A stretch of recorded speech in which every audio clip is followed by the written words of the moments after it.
markaan oo tagay laakiin waxaan u sheegay u fiirsada 10 sano ama 20 sano soo socda 20 sano soo socda dadka Soomaaliyeed ee jooga dalkan sida ay wadankan qayb uga noqdaan waxaan rabaa inaad aad indhihiina ugu nuglaadaan waxay wasaaraha Norway noo sheegtay maanta aniga wafdigii in dadka Soomaaliyeed ay yihiin markii dalalka dibadda ka yimaado dadkooda Norway yimid la tiriyo inay ka tihiin wadanka dalka saddexaad Soomaalida yihiin wadanka saddexaad labada wadan oo kalena naloo sheegay inay Yurub ka yimaadeen oo Sweden iyo Holland ay yihiin so sidaas ma macnaheedu marka waxay tahay mas'uuliyad weyn ayaa saaran haddii sidaas tahay haddaanay ahaynba haddii numberka uu noo sheegay wasiir Beyle uu dhab yahay 40 ilaa 42 kun oo qof oo Soomaaliyeed haddii ay Norway degan tahay macnaheedu waxay tahay halkan waxaa ka looga bannaan ama ka muuqata fursad aad u weyn waxaan rabaa marka inaan ogaano dhalinyaradiina halkan fadhida iyo dadka Soomaaliyeed oo halkan degan mar walba waxaa laga hadlaa dalkeenu inuu yahay in lagu yaqaano dalka qaraxyada dalkii burcadbadeedka dalkii dhibaatooyinka taariikh noocee ah ayay leedahay ummadda Soomaaliyeed shabaab iyo argagixiso iyo burcadbadeed ayaa taariikhdeenu tahay dalkeenu dal noocee ah ayuu ahaan jiray waxaan rabaa marka inaan marka 2 ama 3 daqiiqo aan ku isticmaalno inaan ogaano waxa dalkeenu uu ahaa kow haddadan aan taaganahay anigu waxaan ahay qolooyinka doodooda ay tahay inaanan ahayn waxaana lagu sheegay inaanan ahayn dal faqri ah waxaan aaminsanahay inaan nahay dal aad dunida ugu muhiim ah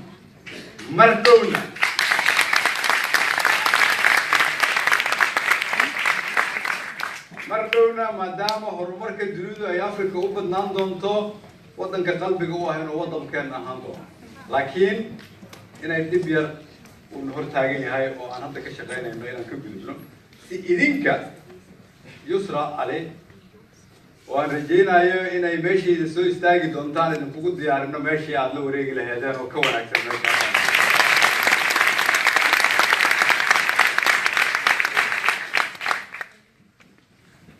dalkeenu waxa uu leeyahay waxyaabo badan oo laga faa'iidi karo si aan u ogaano marka taariikhda dalkeenu leeyahay kow waxaan leenahay xeebta ugu dheer madaxeena oo ah 40% oo ah ganacsiga adduunyada dhan ka wada dhaxay waxaan leenahay jidadka wadankeena dushiisa mara waa jidka ugu mashquulsan oo ay maraan diyaaradaha mara qaaradda Afrika wadankeena waxa uu leeyahay taariikh fog oo ugu yaraan ah 5,000 oo sanadood oo markii hore la dhihi jiray waa meeshii ay dunidu inta hore ka soo bilaabay wadankeenu wuxuu ahaan jiray wadan isku filan ka qayb qaatay in dalal badan oo maanta magac leh helana xornimo annagu aan kala soo shaqeynay oo ay ka mid yihiin South Africa, Namibia, Guinea-Bissau, Angola, Mozambique iyo Djibouti wadankan la idin sheego oo kaliya la idin inuu ahaa ama yahay wadan qarax iyo burcadbadeed iyo gaajo iyo wabiyo fatahay abaar kaliya lagu yaqaano waa inaad ogaataan taariikhdiina sida ay tahay iyo wadankiina fursad u leeyahay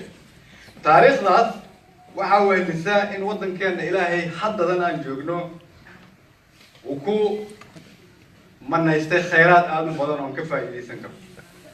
Soomaaliya waxay leedahay hadda aan joogno xoolaha ugu badan dunida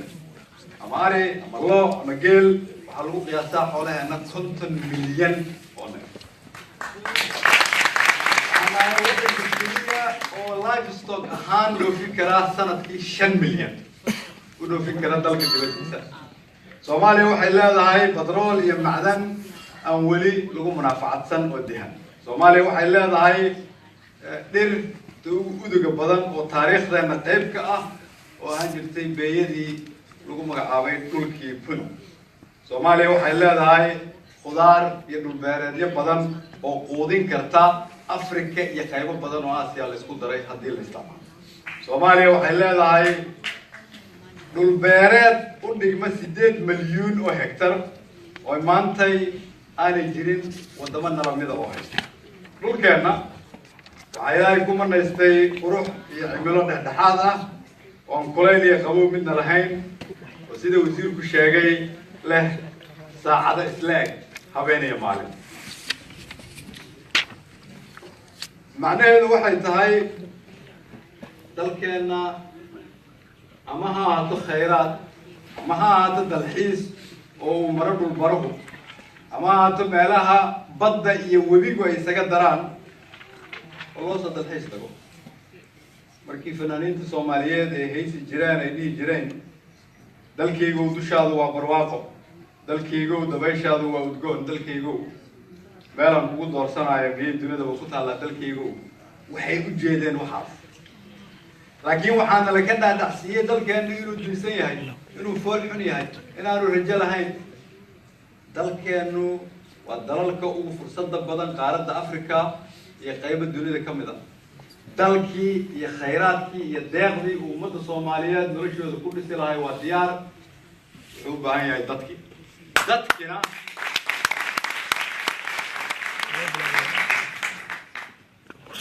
dadkina waa idinka waa dhalinyarada 500 ah ama 1000 ah ama 2000 ah idinkaa garanaya tirada ee jaamacadaha ku jirta waa intiinaan ganacsiga halkan ku haysata ama shaqaysata waa intiinaan garanaysaa adduunyada horumartay meesha ay taagan tahay iyo sidaan ula falgeli karno dalkaas aad haysataan ayaa waxaan rabaa mar walba oo laydinka dhaadhiciyo Soomaaliya rajamalan inaad tiraahdaan Soomaaliya rajeela waxaa kaloo rabaa inaan idin sheego hadda markaan isugu tagnay Oslo Forum oo isugu yimaadeen dad badan oo dunida ka kala yimid oo aniga iyo madax ergeyga qaramada midoobay aan isla fadhinay iyo wasiirka arrimaha dibadda Norway dunidu waxa ay bilowday Soomaaliya inay uga hadasho wadan soo koraya wadan dhibka ka soo baxaya wadan horumar sameynaya marka laga hadlayo Syria iyo Yemen iyo Libya looga hadlayo Afrika macnaheedu waxay tahay idinku waa inaad ogaataan marka wasiirka arrimaha dibadda Norway iyo ra'iisul wasaaraha dalka Norway ay u arkaan Soomaaliya maanta inay hor taagan tahay fursadii ugu muhiimsaneed waxaa la rabaa maadaama aad tihiin safiiradii dalka Soomaaliyeed inaad sidaas u fikirtaan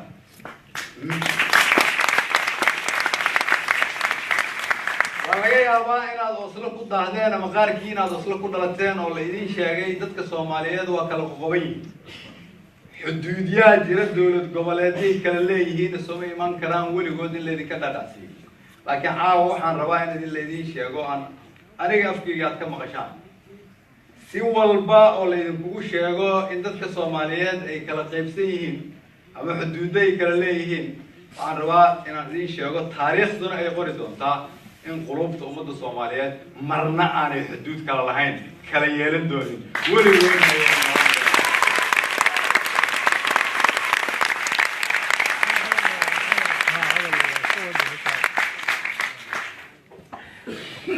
waxaan leenahay qofkii isku dayaya inuu xuduudiyo u sameeyo ummadda Soomaaliyeed oo halkan kala degan xaafado kala duwan waxaa la rabaa qaabka uu ugu sameyn doono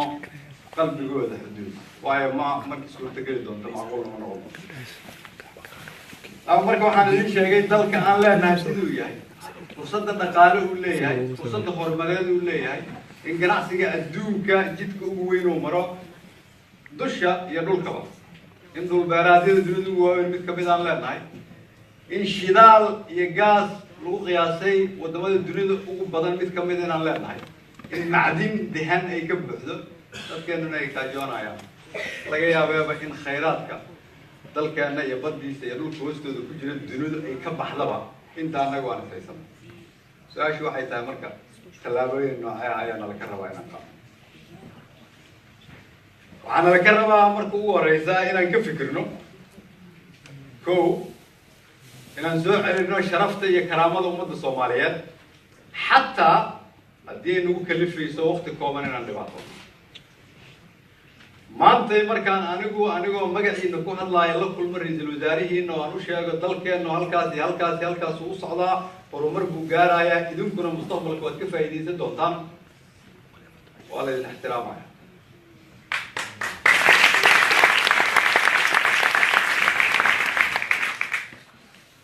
maanta markaan nidhaahdo Soomaaliya waxay ku socotaa dariiqa horumarka oo dunidu ka faa'iidaysan lahayd sida hadda la idin la dhaqmo si ka duwan la idin la dhaqmo dalkaadu waa meesha lagugu dabaaldego meelaha kalood ku nooshihiin waa meelaha lagugu dulqaato waa inaad mar walba ogaataa marka dalkaadu sharaf leeyahay ayaa adiguna sharaf yeelanaysaa meel walba macnaheedu waxay tahay xorriyaddii iyo sharaftii ummadda Soomaaliyeed in la soo celiyo waay aniga iyo madaxweynaha iyo wasiirka inta nala socota waxaa nagu waajib ah marka annagoo idin matalayna marka ugu horeysa inaan u dhaqanno qaab ilaalinaysa idinka sharaftiina iyo karaamadiina idinkana waxaa la idinka rabaa idinkoo safiirada ah inaad xambaartaan hawshaas iyada aad hor u sii dhigtaan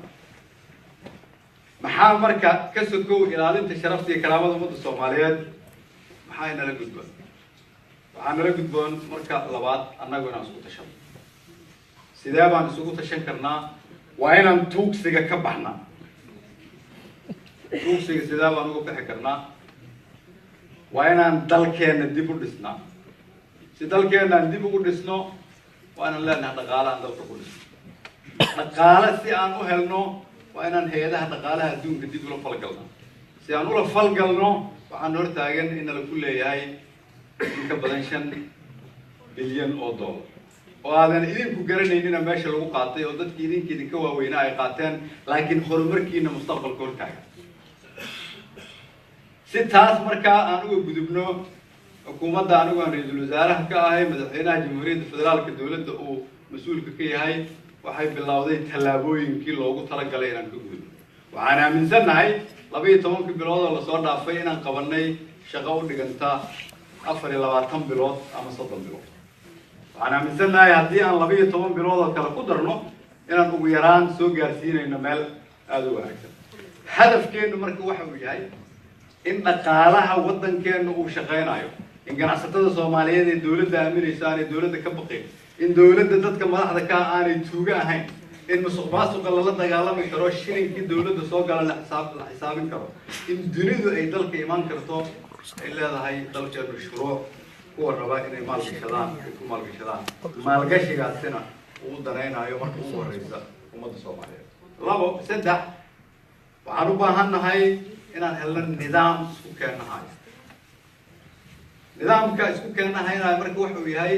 siyaasadda waddankeenu maanta uu ku shaqeeyo waxay ku salaysan tahay siyaasad in ka yar 1% kaliya waddanka iyagu ay yihiin kuwa ka gaara go'aanada masiirka ummadda Soomaaliyeed nagu intaan hadda waddanka joognay waxaan ka shaqeynaa in nidaamka dawladnimo ee ku samaysan qabiilka iyo awood qaybsiga ku salaysan qabyaaladda iyo qabiilka loo bedelo asxaab Soomaaliyeed oo la samaysto xisbiyo Soomaaliyeed oo ay ku kala jiraan cid walba Soomaaliyeed oo danaynaysa labo in la joojiyo in dad kooban oo ama xildhibaana ama senatara ama siyaasiyiin kaliya ay yihiin kuwa doorta madaxda mustaqbalka hadda waxaan ku heshiinay 2020 haddii Ilaahay yiraahdo cidda wax dooran doonto oo go'aan ka gaari doonto inay noqon doonto shacabka Soomaaliyeed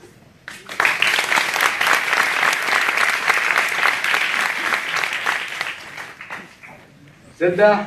in la dhamaystiro dastuurkeena qabyada ah oo si wanaagsan markii hore looga soo shaqeeyay laakiin waxyaabo badan ay ka dhiman yihiin u baahan inta dhiman in la turxaan bixiyo si aan u leenahay dastuurna kala hayo afar in dastuurkaasi loo dhamaystiro lagu heshiiyo awood qaybsiga khayraad qaybsiga iyo wax walba oo ka maqan dastuurkaas si ummadda Soomaaliyeed ay u leeyihiin nidaam cad oo la mari karo intaas ayaan ku guda jirnaa shaqadeedii oo aan ku heshiinay oo la wadaa oo aan rabnaa haddii Ilaahay yiraahdo 2020 inta aan la gaarin ka hor inaan soo dhamaystiro wasiirka idin sheegay arrimihii dhaqaalaha in dalku sidii hore uu ka fiican yahay in bangiyada dhaqaalaha ay inta hore ka badan yihiin in qof walba mushaarkeeda bil walba la siiyo in dawladda aanay deyn kusoo kordhin sida isagu wasiirka u noqday ama anigu ra'iisul wasaare u noqday in hay-adihii lacagta adduunka iyo bangiga adduunka ay leeyihiin Soomaaliya fursadii ugu weyneed ay leedahay haddii marka arrimihii dhaqaalaha ay sidaas yihiin arrimihii siyaasaddan ay sidaas yihiin maxaa kaloo loo baahan yahay waxaa loo baahan yahay inaan leenahay nidaam cadaaladeed oo namidayn kara dawladnimadu waa shacabka Soomaaliyeed waa dadka Soomaaliyeed oo aqbalay in nidaamka dawladnimada ay ku shaqeynayso uu yahay nidaam qof walba Soomaaliyeed dantiisu uu ka dhex arki karo marka waa inaan helnaa nidaam cadaaladeed oo asaguna ku salaysan rabitaanka ummadda Soomaaliyeed isagana shaqadeedu way socotaa waxaa kaloo u baahannahay inaan ku xorowno cadowga gudaha iyo dibadda dalaan ciidan lahayn ma xoroobi karo marka waxaan leenahay ciidan dhisan oo ilaa 27,000 28,000 ah laakiin kusoo dhismay si ku meel gaar waxaan u baahanahay inaan dib u habeyn ku samayno annagu aan yeelano go-aanka dib u dhiska dalka waxaan marsiinaynaa meel fiican waxaan rajaynaynaa 2020 ka hor iyo socodkaasi inuu soo dhammaan doono inay markaa dadka Soomaaliyeed ay u arkaan dawladnimada mid iyagu ay leeyihiin ayaan rabnaa inay noqoto dawladnimada mustaqbalka Soomaaliyeed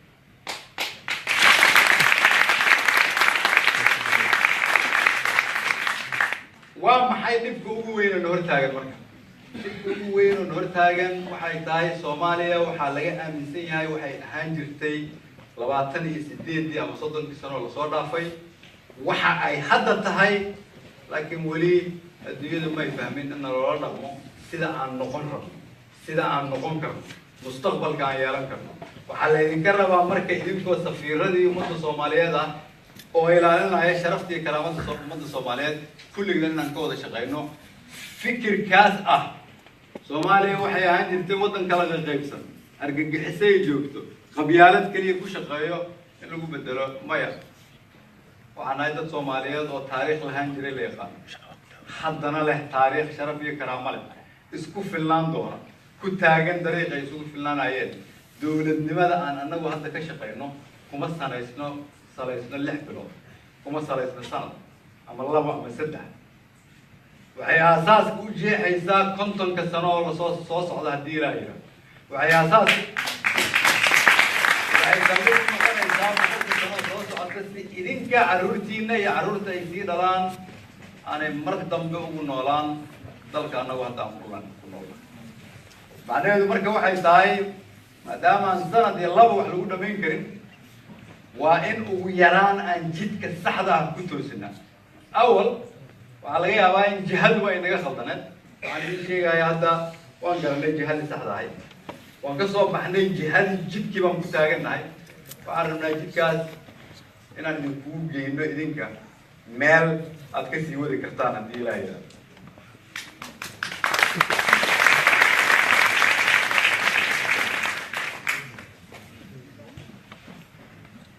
waxaa laga yaabaa maadaama aad halkan joogtaan intiina badan in aad social media iyo facebookyada un ka akhrisaan waxa waddanka ka jira in wanaagga iyo xumaanta la idin sheego inay xumaantu badan tahay waxaan rabaa inaad ogaataan meel walba oo aan tago dunida korkeeda iyo qof walba oo la kulmo waxay aaminsan yihiin dunidu iyo dadka Soomaaliyeed oo dalka jooga intooda badan inuu dalku u socdo meel sax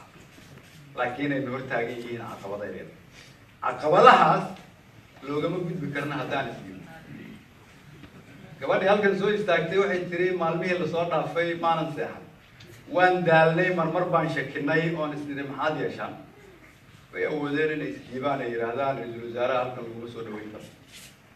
way awoodeen inay yidhaahdaan laga yaabo inaan isaga casuunaba dhib ay noo keenaysaa annagana kala qaybinaysaa laakiin waxay yidhaahdeen maya waa inaan xallinaa dhib walba oo hor taagan taas ayaa kaliftay inaan halkan taagannahay idinkoo boqolaal qofna aad dhegaysanaysaan iyagana ay taariikhda u geli doonto sidaas daraaddeed waa inaan la isdhiibin وإن نبقى الله كيستا وإن لا يسكت يا إن أنت كنجد بيا أنا وأنا يكون هرمت كون نقولها جبر والبا يويل والبا الصوماليات وإنه هو هاي إن أنا نور ونكسن كلي أو حكومي كلي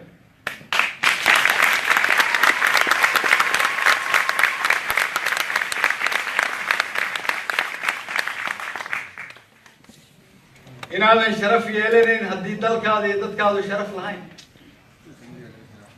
إن عندنا على دفاع عند دلك هذا هدانا الدفاع لكن كي هاي وحلا الدنيا وإن أبو بدلنا لكن كي وحلا الدفاع تاريخه وحنا نقول الدونتام حان دلك إنه لسنا أمة الصوماليات وحنا نقول حساب تبي دونتام حان دلك إنه يدك إنه كدبني هو إن هالكن جوجا ونلا شفيع عن هيستا أو أقوانتا أنا بدل له waxay saaran mas'uuliyad ka weyn kuwa kale dowladnimadu ma aha inaad ku fadhi ku dirtaan madaxweyne farmaajo iyo ra'iisul wasaare khayr xalay maxay sameeyeen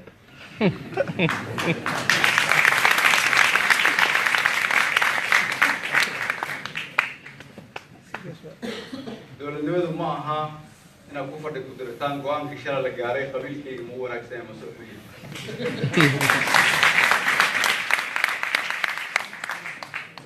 ما ها هنا بشيء كيستان دولة النمذ وحي تاين التراثان ذل كان النجا إسكال النجا وحكة قبرين النجا هو يستاجر رنت على ذي شيء يا ذلك الصوماليات وذلك كلية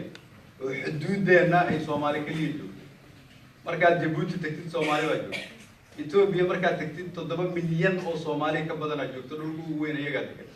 كينيا مركز تكتير 16 مليون أو صومالي هذا هل كان إنسان ساجوكتا وزيرو يحلبانو أي يوروب يماله البكية فرصة أمة الصومالية إلا هذا يطلع مجرية لكن وحنا رباطات الصومالية عنده ذي نعم وعرفنا هدي كدوات صدق سران كلام قبنان يفرد كدر كصوب حناي وعند قعد سنة يا سنة ده صوص على من الصوماليين بكون بحن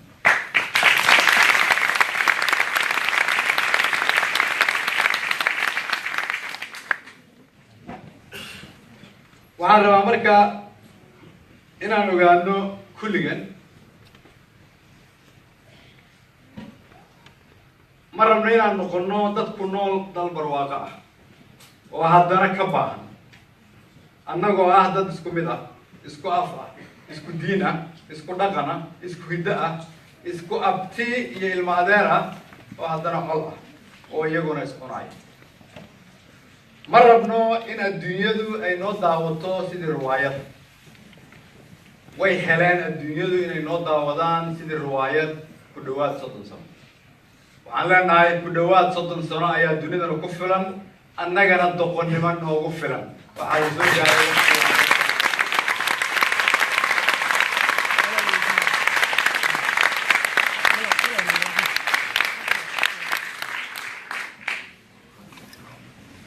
دولة النرويج وحنقول ما هذا علينا يا إن كبدنا فرط نكون أقفاض الصومالية يدل كذا كناش عربي دي كده هم كذي شغله تبدنا الصوماليات وهل كان جوجي جري وأنا وأنا كم لاي وعبد الرحمن وكم جاي هل كم خبير والله تلاقيها تقالة الوزارة هل كان ماله بدنا كتير إذا اللي يرب بدنا الصوماليات وهل كان كتير ayaa waxay ka hayaan shaqo weyn dalka Soomaaliya oo qayb weyn ka ah dib u dhiska ummadda Soomaaliyeed ee dalka Soomaaliya idinka madaxda ururka ardayda Soomaaliyeed qaybka iyo ururada kale waxaa la idinka rabaa inaad og tihiin taasi inay tahay qayb ka mid ah taariikhdeena laakiin waxaan rabaa inaan idin sheego waqtiga halka aan joogtaan waxaa laga yaabaa inuu waqti yar yahay ومركو قدام بيسدل كينا تكسر نقطة طان هل كان أنت أجوبتان وأنا الله قصتان وأنا سكولة قشان جامعة ده قشان لا ترتنتان دل كاس كنجوجو دل كودا يجوا بشيء سوت واحد تاي هديان ستة باي سجوا ورنو قفك هل كان جامعة كل دكتور دمية واحد أنتوا كبرتوا شغلك بالله خبرتك هلا أما جناسك أورا أما كشغيسو ودن كان كدغالك السماية كاسان أوجا باهن هاي إنه ودن كوكسولا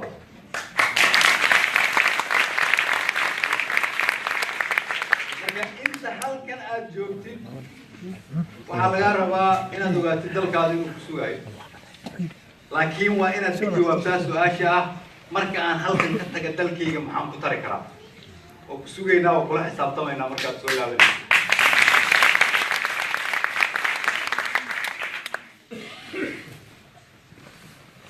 waxaa kaloo rabaa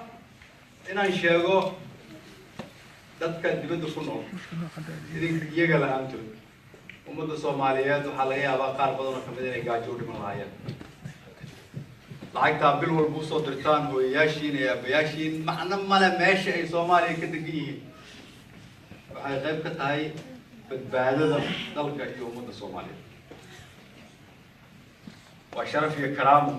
in idinkoo halkan fadhiya meeshan xanta dadaalaya aad haddana ka warqabtaan dalkii dadka qurbaha jooga oo dhan waxay soo biilaan waalidadood iyo qaraabadooda waa muhiim ilaahay baa ajir idinka siin doona waxaan idin leeyahay sii wada sii kordhiya laakiin waa inaad ogaataan haddii halkan idinkoo jooga aad gobol iyo qabyaalad u kala qaybsan tihiin ilaahay inuu kula xisaabtamayo dalka iyo dadka Soomaaliyeedna inaadan wax tari doonin haddii idinkoo Yurub fadhiya aad qabyaalad u kala qaybsan tihiin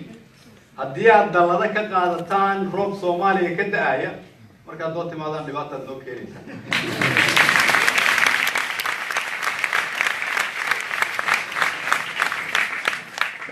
fadlan dalladaha qaadta marka roobku oo isla ka da'aya ha qaadanina marka uu xamar ka da'aya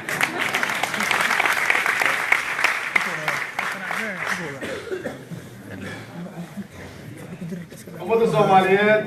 waa sida geedka oo kale sidaan isugu xiranahay aan u kala maarmin waa meesha xididada geedka uu ka yahay dhulkeeni hore waa meesha jiridda geedka ay ka tahay shacabka Soomaaliyeed waa meesha laamaha geedka ay ka yihiin qurba joogto waa meesha miraha geedka ay ka yihiin horumarkii aan idin tilmaamayo oo aan rabo waddanku inuu tago mid aan laga carinino loo soo xaro mid shidaalkiisa ku munaafacaadsaday iyo beeraadkiisa iyo khayrihiisa mid dunidu ay isugu timaado mid leh cadaalad iyo nidaam dowladeed oo dhab ah haddii marka ay laamaha jirida geedka iyo xididadu iswaayaan ubax iyo miro ma bixinayaan haddii jiridu weydo xidido biyaha usoo qaada laamo kama baxayaan haddii xididadu jirid iyo laamo waayaanna iyaguna keligood ubax iyo miro ma bixinayaan macnaheedu waxay tahay dadka Soomaaliyeed sidaas ay isugu xiran yihiin meel walba joogaan haddaba waa inaad dalkiina iyo dadkiina dhaqaale maskax iyo muruqba gelisaan si idinkana awood aad u yeelataan oo halkan magac iyo maamuus aad ugu yeelataan ubadkiinuna uu helo waddan ay nolol wanaagsan ku heli karaan mustaqbalka annagu haddii aan Soomaali nahay meel walba aan joogno ma kala maarno fursadaan leenahayna cid leh ma jirto gabdhaha iyo wiilasha iyo odayaasha halkan jooga waxaan idin leeyahay taariikhda maalin joogi doonta maanta dalkeena sida aan u wadno ayaa waxay ka turjumi doontaa qarniyada soo socda maanta sida aad idinku u dhaqantaan ayay dowladnimada Soomaaliyeed u ekaan doontaa haddii aad sii wadaan dhaqankii ahaa inaad dalladihii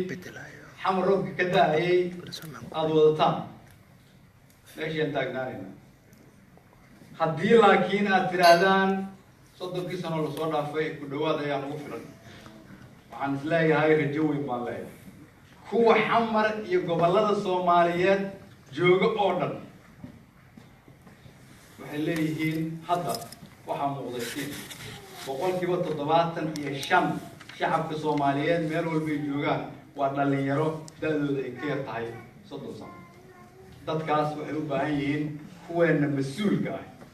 inaan u samayno Soomaaliya ka duwan Soomaaliya hadda aan joogno marka waxaan leeyahay sidii heestii uu sameeyey abwaankii qaaday Bashiir Cali Xuseen macnaheedu waxay tahay Soomaali haddii aan nahay midigay bidixda ma ka maarantaa madaxoo minjaha ma ka maarantaa maskax iyo aqoon ma ka maarantaa ummaday midnimo ma ka maarantaan maamul dowladnimo ma ka maarantaan نبذا معان مكمارتا وذنجير أي أود وصل يسمع وحقبض باهر ومرنا قارسين كرا وكلام قبنان توهو وعاتين لفنبر كدولة مدى مستقبل الصوماليات فضلا اسكي لا وحي فرلي بوشاقي لقب صد الصوماليا وصبع دي شاقي عن بسنو دل كيدين كان سكوري جيلين وبعدين كيلو خالد ورقي ليه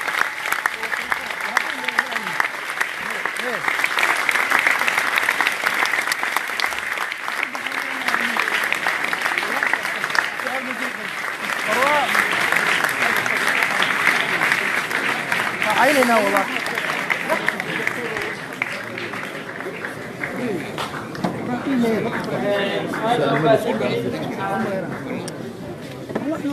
سؤال ما جرت ما بس عيننا وريح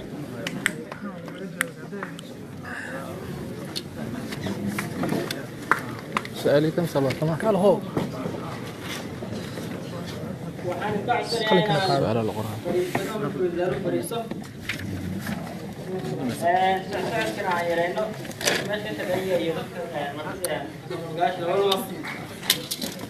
تذكر تاني لا بود جبر كسو غاري ما معي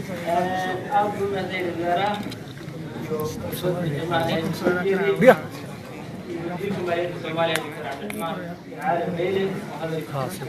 قد بسني أورو وحالكا نقول بعد قيب كيلوات برامج كان وهي قيب تفضلها وحنبت كل دونا قيب التحاب قيب الزلال وحدحت وريبي يبدأ يرى سؤاليه على الغرفتين وراقبا سؤاشا من كان عليه هو بيا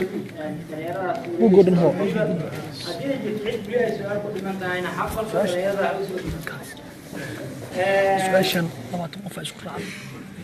تذكر شقيني ما نتكلم عن سؤالنا يا برامج قبلنا وقبل سؤالات سؤالها نفس الجلال ويجينيان وحان هذا انت عن برامج كاسكو ديار ما دام واحد نفس الجديد وحان قالنا قدر او سوانا وحان يا فنانك حسين نوريو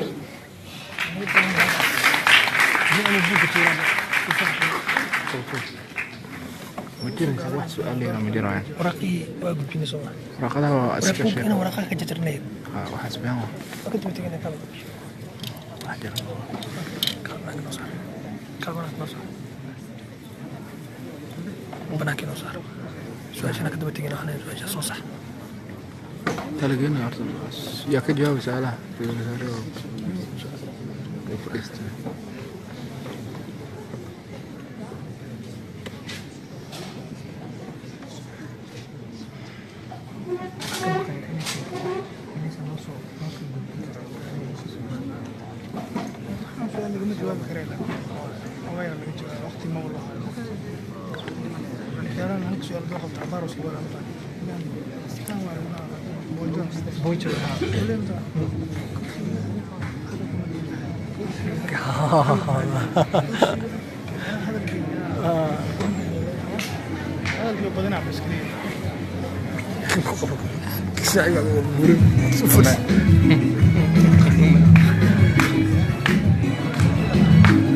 خطبة هستارك قيوبة يا خطبة هستارك قيوبة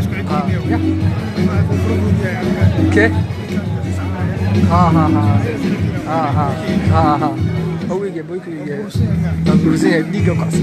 ديجا كعوالي كركرو صفحة ورورنتا والله وراغينا بوك كنت مي عرضي ده سومال ما بطلعنا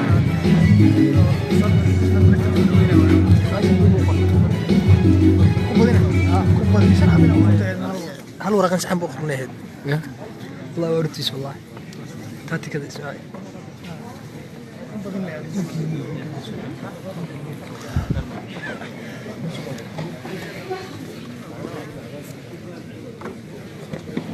تمام عجبني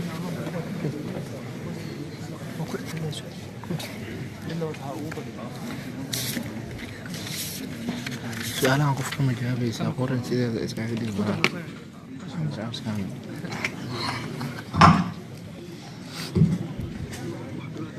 جدك من السكول دي كلمة سؤال جدك حرية قرآن السلام عليكم هسه magaceedu waxa la yiraahdaa Higsi ولكن waxay tahay sida uu Xasan uu sheegay شيء سؤال Xasan wasaaradda Soomaaliya la soo weynaya balna walaalkay hessan waxay ka hadlaysaa wax qabadka ay dawladda wax qabatay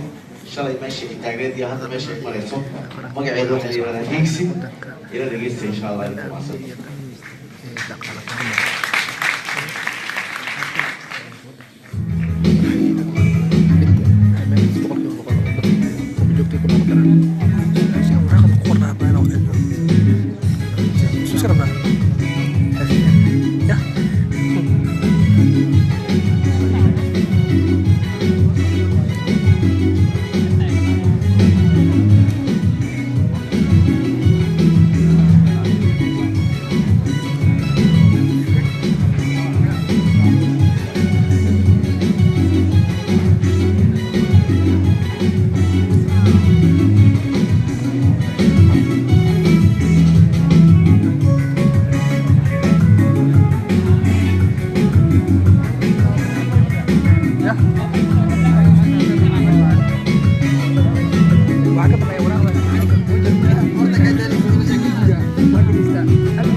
نوت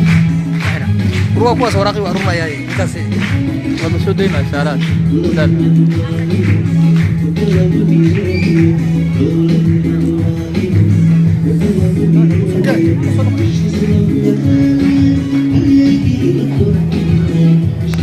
على الشرك مسؤول وين الوزراء معلن كانوا حلنا هاي دولة يدك نكرا وقوجا هاي دولة قلبي كتعش هاي لكن هو دليل بدن هاي ما أنت حاكر حقيقة هنا دولة دليل وقبعان هاي لكن حقول لي هاي وحق سوداء عرض نمدا سوداء ليس ما أنت أبى بس تيجي ركبة بس لو سعود أوكي حاجة جرّن سؤالها اللي ذكرت أنا عاد تصلوا ويدي والله شو مدواي بس وقت لما هين دور عدي سؤال اللي ويدينا سؤال وقت أنت سوق فوق الدكتور لو بقول سبب بقول وقت سوق كيف مركا كفل سؤال وبهين إنه ويدي الوزراء قولك أنت جوكت كنت قفالو قياسي ما حاجة جرّن والله معلم بين شيء قرن عندنا وجدنا كل وحي معارض يصير وطلع أنا ودة وتاجرتنا هاي تذكر وجدنا أفر بقولوا وشن بقولوا قبوان حتى على غير رسول وين نظاما لو قبت مشان أرضية قوتي سومالي مريولي يقرع مجنتو أرضية أجانبية ما أرضي سومالية أنتو برتيلو الشرعية يقانا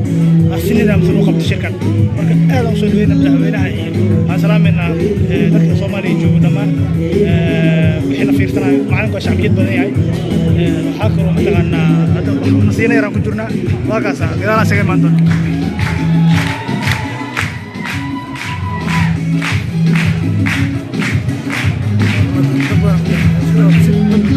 وين أفتح هذا مان تحكوا ولا ده بس مرة يدرس مسوق لما في إسرائيل وين أفتح معنا والله أفتح والله مشكور يا غانوس طبعا هذا شيء ترى جفا يونس يسوق له بيكي واحد داير معلم أبشر طبعا مقلع aku jerumnya semua tangan ini haha aku kejar apa aku jerum lagi jauh je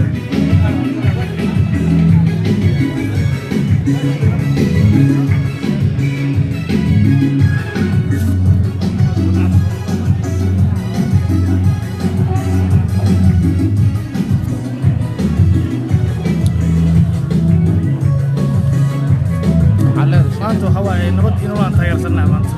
waxa waaye danteena ku jirto inaan taageerno 28 sano dagaal dhibaato qaxran ku jirnay maanta wadadii guusha xeenaa qofkii mucaarada waa la soo dhaweynaa lama ciirinayo waxaa loo baahan yahay qaliil waa loo baahan yahay qaliil aan wax ku soconaysa maaragta iska dhalin waxaa gartaa saaxiibkii waa ila fadhiyaa facebookiisa waay mucaarad waay laakiin maanta waxaan ku boorinaa maanta waxaa waa ani asa waxaan wada hadlaynaa kafeeyaan wada cabbeynaa ka dhacsiinaa dowladda ku taageero laakiin wixii dhalinyar loo ogol yahay adiga fikirkaaga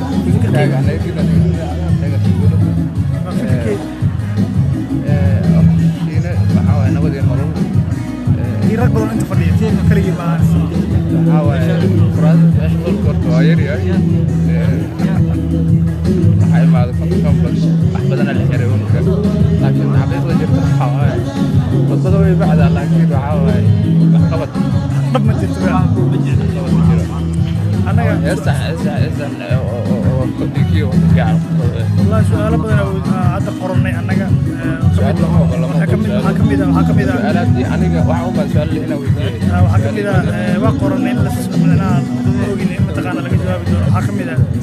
ودويك حيرنا حكمي وحكلو حكمي إنه عاد إثيوبيا سوماليا هشيس كده عاد وحكوا جاي ستور الزراعة ويا وكمقنا ودك لكن إنه واحد وش شيء مدحوينها oo ka hadlay waxa kaloo kamid ah Norway oo maadaama dowladda Norway la kulay wadanka shacab badan oo ku dhibaataysan oo reer Norway oo sharciyada xageeda lagu haysto asagana nooc caday heshiis ay galeen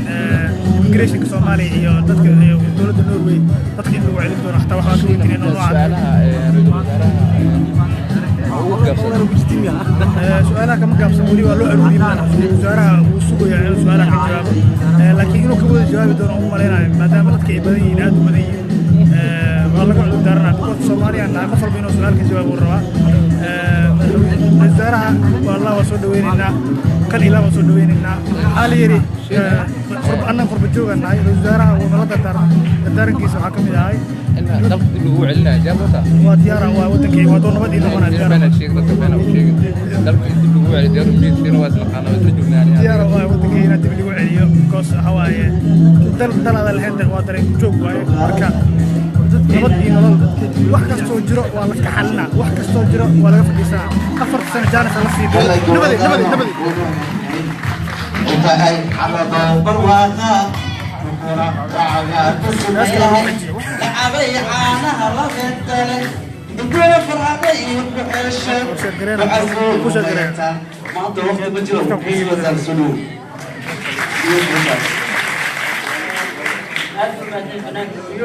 waxaana kaga mahadcelinayaa sida aad noola shaqaysay waqti aad usoo gaabisay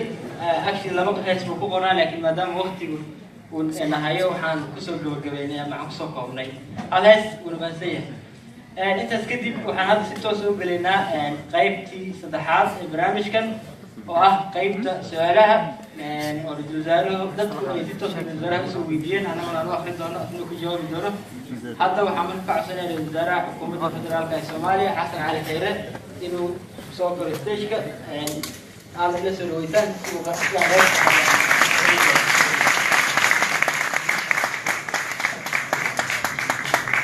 بدون إيمانة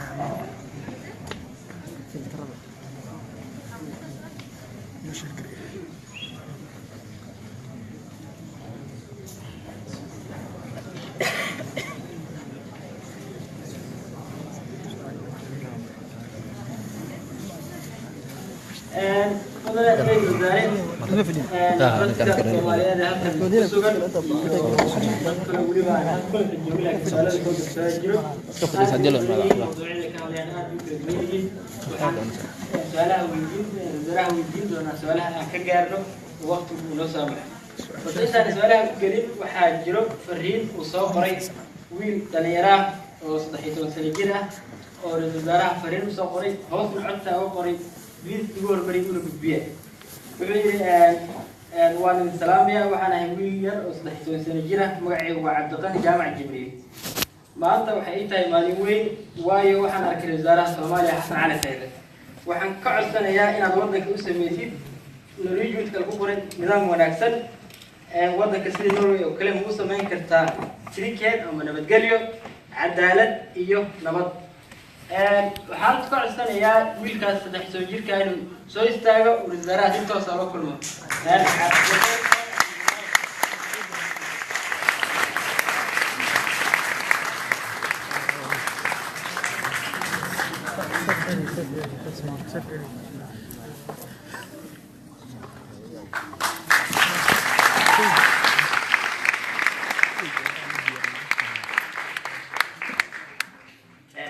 kaale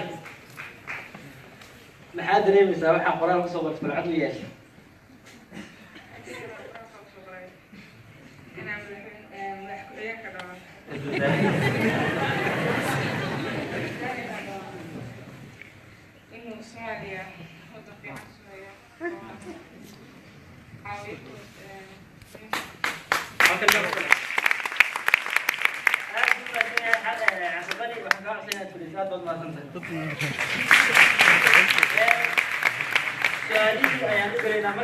سؤال كواد الوجه قارتي تقولي لكن سومالي هم ما نحن نسوي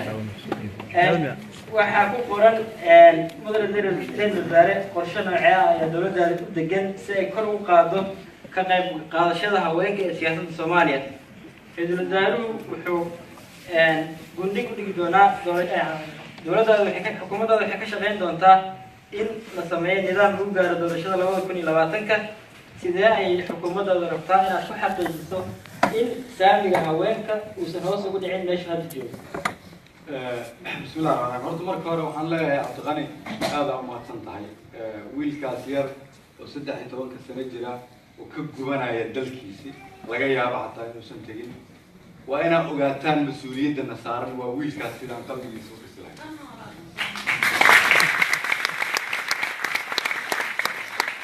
waxaan rabaa marka isagana inaan sheego aniga intii awoodeyda waxaan ku ballan qaadayaa waxa aad sheegtay oo dhan inaan ka qabanno waxaan rajaynayaana haddii ilaahay yiraahdo waqtiga aad annaga ama daadeena ku soo dhawaatid inaan gacanta ku soo gelino Soomaaliya ka fiican tan hadda aan haysano oo u eeg Norwayda aad ku tooseeyay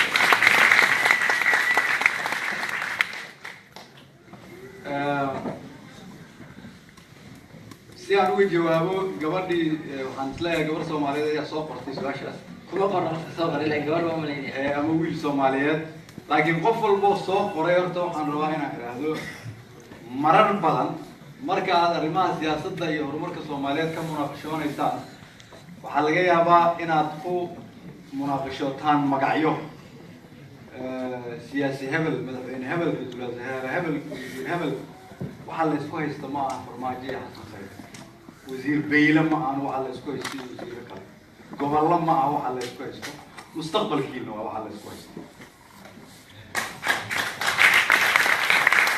waxaan markaa inaad ballaarisaan fahamkiina ku aadan dowladnimada si marka mustaqbalkiina la isugu haysto aan wax uga bedelno waa aniga idiin sheegay waxaan saldhig u samaynaynaa horta awoodda in gacanteena annaga laga soo bixiyo oo lagu soo celiyo shacabka Soomaaliyeed shacabka Soomaaliyeed maadaama boqolkiiba 50 ugu yaraanna ay yihiin haween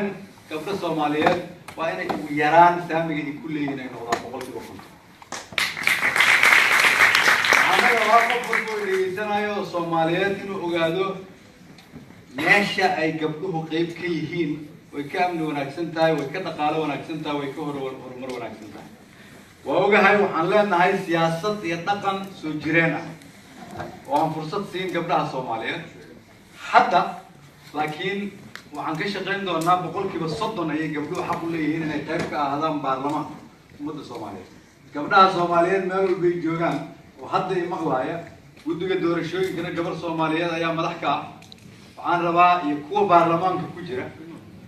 yaan la idin isticmaalin kala qaybsanaanta waddanka ka jiri jirtay laakiin waa inaad hadda inta anagu aan idin la joogno aad ka faa'iideysataan uguna dagaalantaan xuquuqdiina xukuumaddu iyo dowladda madaxweyne farmaajo hogaamiye anigu aan ra'iisul wasaaraha ka ahay waxaan u degsan qorshe ah in la kordhiyo doorka haweenka Soomaaliyeed ay ku leeyihiin dowladnimada shuruucda hadda la sameynayana oo gogol dhig u noqon doona awoodda sida loo qaybsan doono ay qayb ka ahaan doonto haddii la yiraahdo laakiin haddaad codkiina kor u qaadi weysaan cid idinku qaadaysa male si aan idin caawin karno waa inaad soo gaartaan meel idin caawin karo su-aasha labaad doorashada ka saabsan tahay waxaa ku qoran doorashooyinka 2020 dowladda Soomaaliya ma u dhici doonaan qaab hal qof iyo hal cod ah maxaan waxaan sugnaa doorashada fadlan oo kala cadde waa mahadsan tahay qofkii su-aashaas soo weydiiyey sanad ka hor ayaan waxaan bilownay inaan ka shaqeyno arrimaha siyaasadda si isqabqabsiga loogu bedelo xasilooni siyaasadeed nidaam darrada loogu bedelo nidaam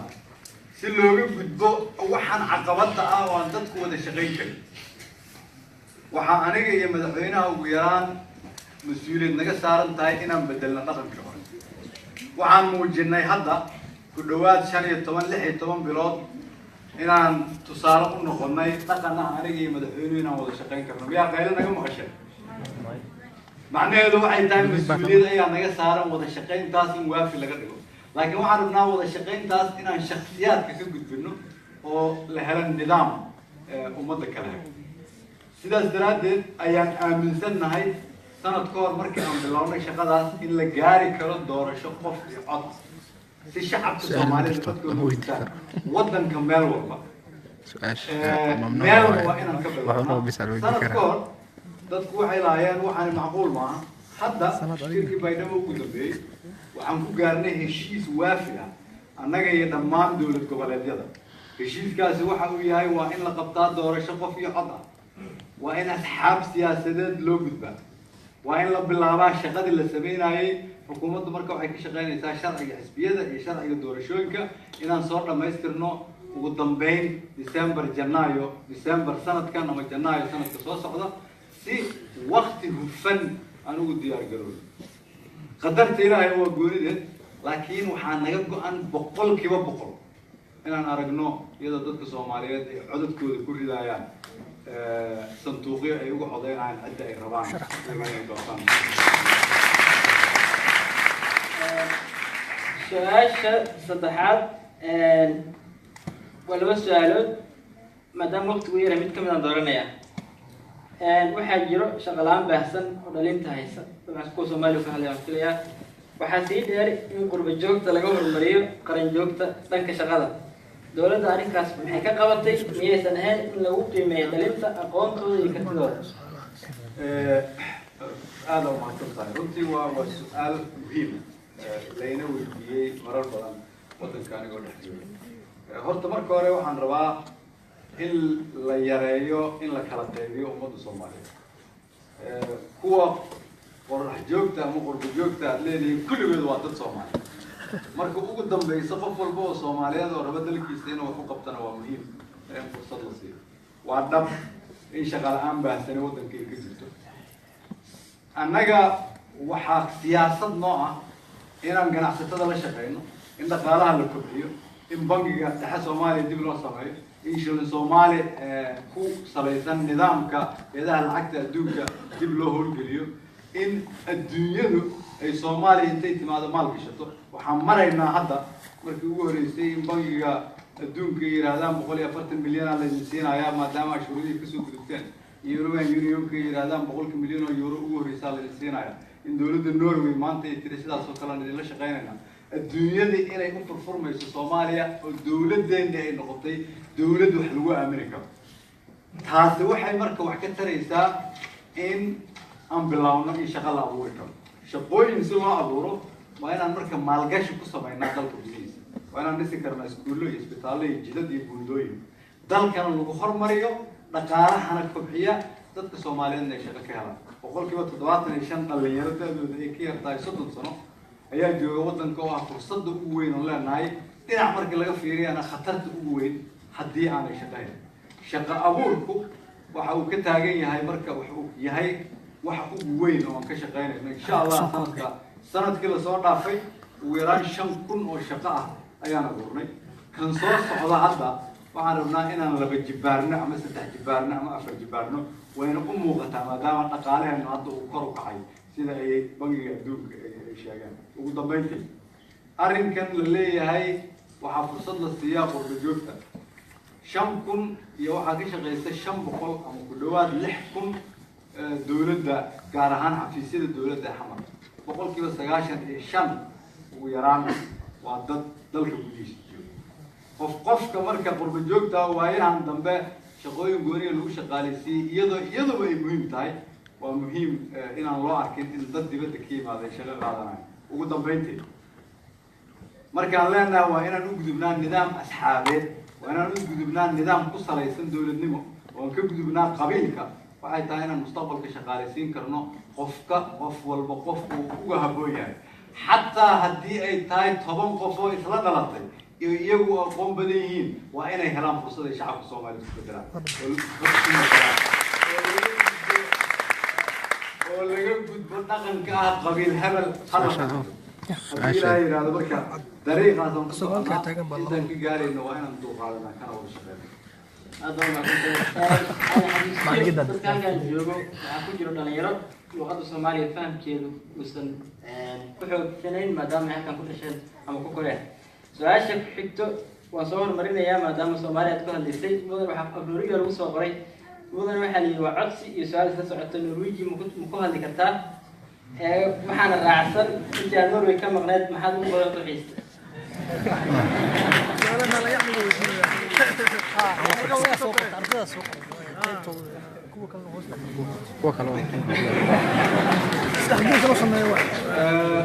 ما يولي شيء درت دوسن كو هذا لغه يوتيوب جرتاي يوتيوب كرادي قران لغه هذا اوي عبد الرشيد قربجو دين كلا صورنا رجع ناس بنولوجي waa ku hadli karnaa laakiin markaan yusur iyo ku hadlayaa laakiin halkan anagu jaamacadda ku jirnay Xfield iyo Xbag Norwegian ku bilownay anagu jaamacadda Oslo kan ma ku qaatay kadibna master's degree iyo kale laakiin Norwegian waa ku hadli karnaa yaanu u wanaagsanaan sida Kenya maxaa Norway aad u xistay waxaan u sheegay gabadha dadkii la shaqeeyay kamid ah oo runtii aad dawladda Soomaaliyeed shaqo u qabato oo runtii wax badan ka sameeyay leeyahay halkaas marka aad tagtid waxbaha ka walweyn biyaha qasabada aad u macaan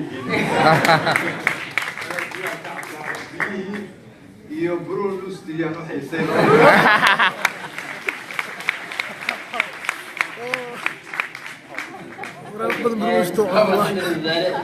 su-aasha ku xigto waxaa ku qoran assalaamu calaykum magac kuma qoran waxba laakiin su-aasha sidaa ku aqrinaya dowladdu heshiisyada ay gasho intee leeg baad ka fikirtaan dareenka ay ka bixiyaan shacabka Soomaaliyeed ee aad mas-uulka ka tihiin mise go-aanka aad gaartaan iyadoo aan dib loo eegin shacabka nabadii nolol guul waxaan rabaa waa su-aal aad u muhiim qofkiina soo weydiiyana runtii waxaan rabaa inaan marka koowaad waxaan rabaa in shacabka Soomaaliyeed ay ogaadaan annagu heshiis aan ka baaran digin ma galo kow labo wayba yar yihiin wax heshiis oo weyn haba yaraatee oo aan galnay sida anigu aan ra'iisul wasaaraha waddanka uga noqday mana rabo waxaan rabaa inaad sidaan dhegeysataan mana rabno in la galo heshiis aan loo keenin xukuumadda golaheeda wasiirada oo aan la geenin baarlamaanka oo aan madaxweynaha loo geenin oon sharci laga dhigin ma rabno wax la qarqariyo dhan eega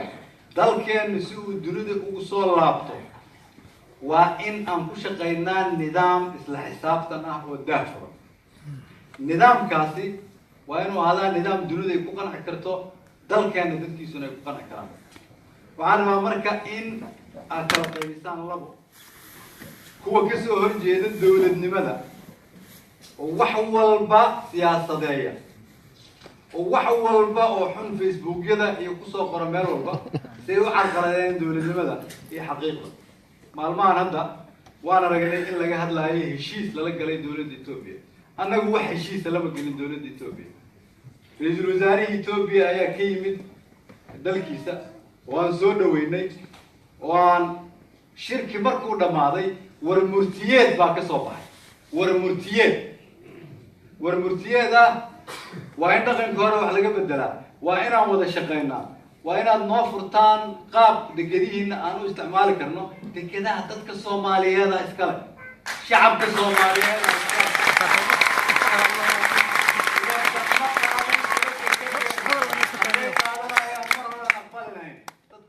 waxaan rabnaa marka inaan la jahwareerin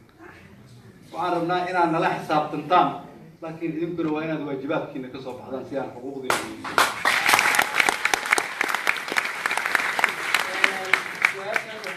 qoray nin macallin injineera dhanka farsamadana macallin dugsi sare ka ah waa Asad Qaasim oo xagga iga muuqdo wuxuu ra'iisul wasaare waxaan rabaa inaan ogaado waxa ay dowladdaadu ka qabanayso in dhalinyarada Soomaaliyeed ay bartaan xirfadda farsamada iskuulada waxaan u baahanahay dad badan oo ka shaqeeyo farsamooyinka gacanta oo baahnin shahaadooyin badan oo master ah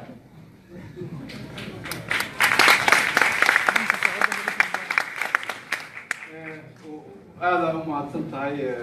سؤال شو ما أتصنتهاي وأنا كثير أنا جو حنا هاي دل للوين هيستا أو كنت على بدن كانيكا لأن عمر كلا لقى فيري أنا عمر كلا فيري ميزانية ده إنه حنا هاي دل كدني دوبيا لقالا هذا النصور قلا كلي هذا عم بقولي سنة إن عم كوبح إنه مشارات في خراشات الدولة ومركي هذا هو رئيسي وعم بجد كدولة ميزانية عم قدرنا إن إسبتال لو قدسوا إسكول لو قدسوا أديكينا بالشغل لو كم أنت دغالة عم تشغل إنه يا ما هو هذا تمور بانشر هذا إنه حتى حرفة ضدك كيف كده ضدك أي هلان حرفة ضد يكون شغال سنكرا مرجع وحنو بعنا النظام كده دغالة لو كم لها أساس يصير نجحنا وأنا هذا جحنا هرمل وين كجاني طلعوا هذا كحكتوا حتى أنا كشغال شغابو شقة أبوركا يرجع أبوركا dalka iyo wadda Soomaaliyeed muhiim ay noo tahay waxaan kuugu bishaareynaa marka shaqadaas inay socoto haddii Ilaahay yiraahdo sanad kadib inaad arki doontaan wax muuqdo arrinkaas la xiriiro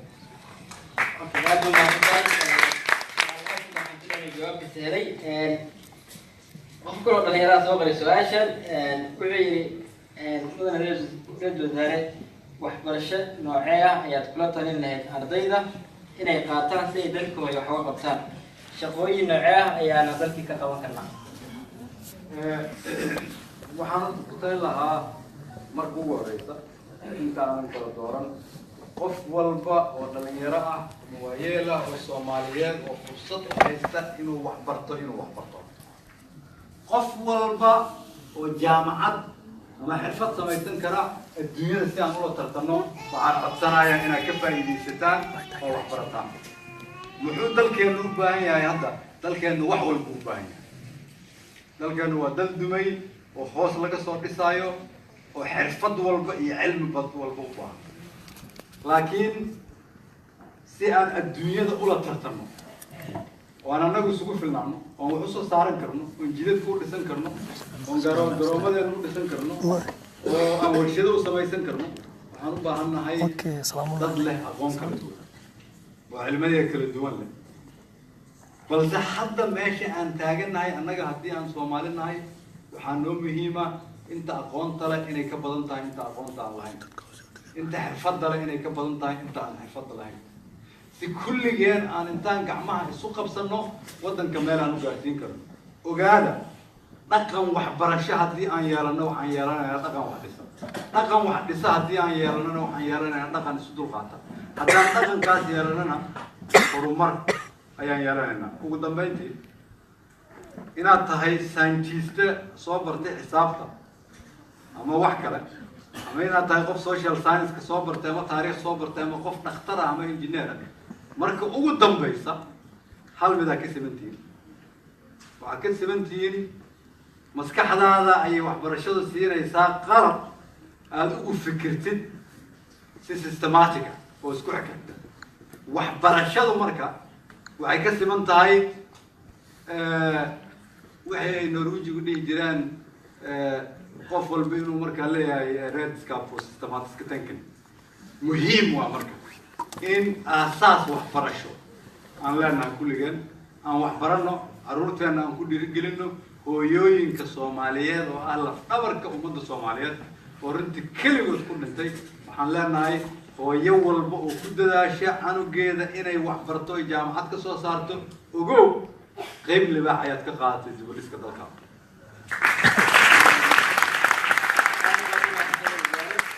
aqoonyahan soo qoray iskuma qoran laakiin kor wuxuu uga qoray aqoonyahan mudane ra'iisul wasaare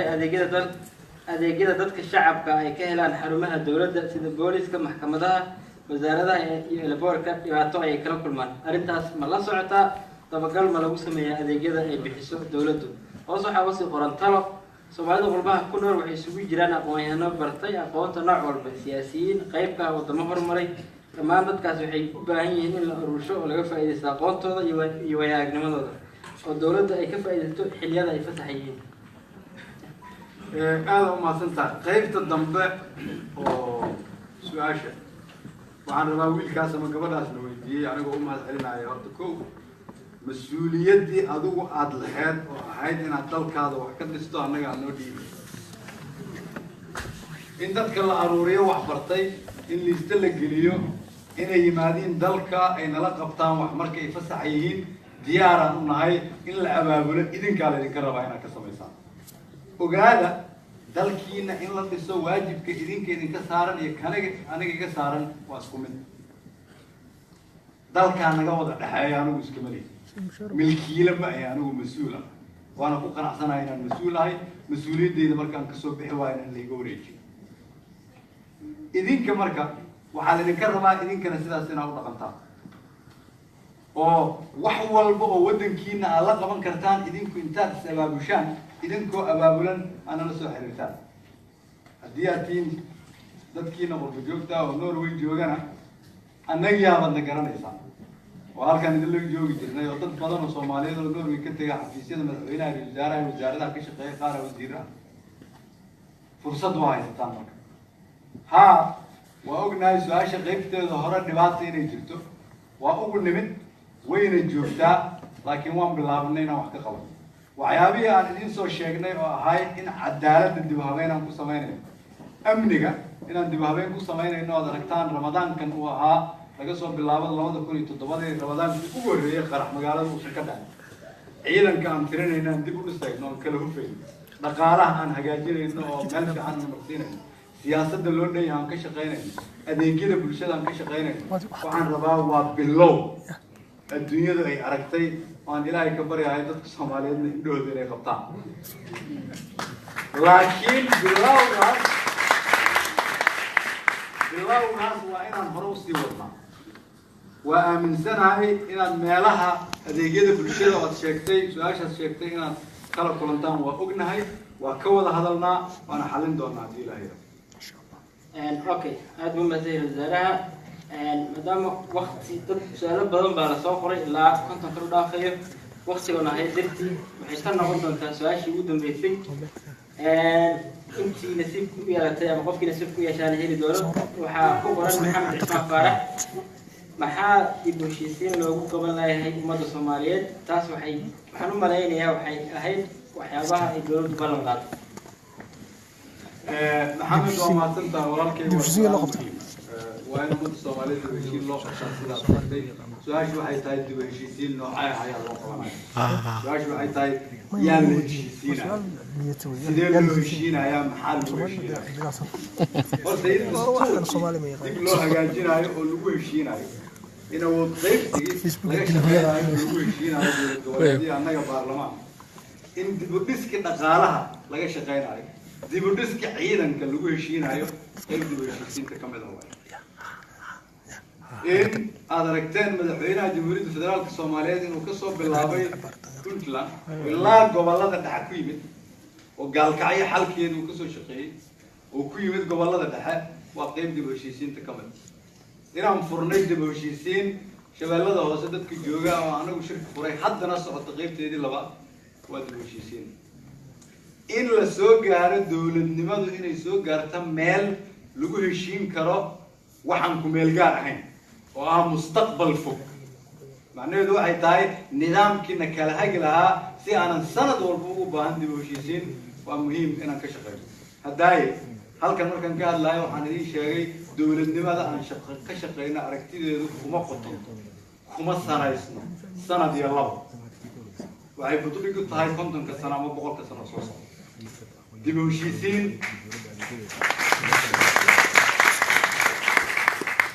dib u heshiisiin nafteenna inaan annagu xoreyno ma aha waxaa naga dumay sarihii iyo jidadkii inay yihiin gudaheennaa wax ka duman. waxaas inaan soo dhisno ayay qayb ka tahay dowladnimada aan u budhigayno 100 sano soo socda. waxaan rabaa marka su-aalahan aad ka shaqaynaysaan oo dhamana weydiinaysaan idinka laftiinu wax walba oo aad tala ka bixin kartaan iyo wixii aad ka qaban kartaan in haddii la yidhaahdo aad nala soo socodsiisaan. waan ku mahadsantihiin. ugu dambeyntii waxaan rabaa sanadkii xoogaagii waddankaan joognay aniga madaxweynuhu iyo dadka nala shaqeeya iyo shacabka Soomaaliyeed meel walba ama dhaqaalaha haato ama amniga haato ama ciidana haato ama horumar kale haato waxaan ka samaynay horumar bilow laakiin dawladnimadu waa khafiif waxaan rabnaa inaad nala celcelisaan fadlan marka waxaan rabaa inaan idinkana idinla dardaarmo sida wasiir Beyle anigu lacag idinkula dardaarmi maayo laakiin waxaan rabaa hal mid inaan idinkula dardaarmo qof walbo idinka mid ah waxa waaye markuu soo kaco maalin walba inuu yiraahdo maxaan dalkayga ku tari karaa maxaan dalkayga ku soo kordhin karaa waxaan sheegayo ama ka shaqeynayo ama fadhi ku dirkan la igu weerarinayo ama dad baa mise waaqeen ugu dambeyntii waxaan rabaa Soomaaliyeed meel walba joogtaan inaad ogaataan in qabiil aan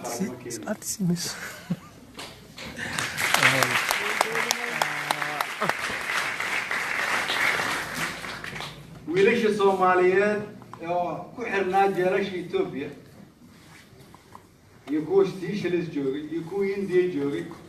iyo carruurta Soomaaliyeed ee la bahdilay oo Liibiya aan ka keenay ma qabiil baa ka daba tagi kara ma qabiil baa ka daba tagi kara waxaan rabaa dadka Soomaaliyeed oo inay ogaataan sharafteena iyo karaamadeena si aan u soo celin in qof walba idinka mid ah codkiisa kor u qaado uu yiraahdo ma aqbalayno dawladnimada in dariiqa laga leeyahay ma aqbalayno dhaqanka qabyaaladda ah inaan ku sii socono ma aqbalayno dan gaar ah inaan ka shaqeyno waxaan rabnaa qarannimo iyo Soomaalinimo waxaan rabnaa inaan isla xisaabtano laakiin qof waliba mas'uuliyadiisa inuu ka soo baxo waa mahadsantihiin wassalaamu calaykum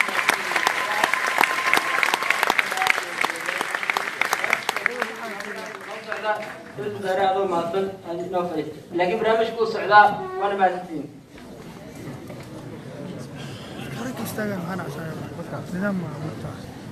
Soomaali Mareyle ma maantana lagu daalayo inuu yimaado waqti la geliyo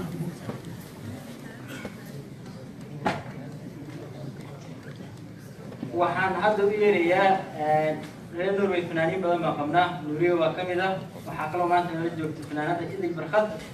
oo aan barnaamijka qaybihiisa ugu dambeeyay barnaamijka hadda aan kasoo dhaweynayo ay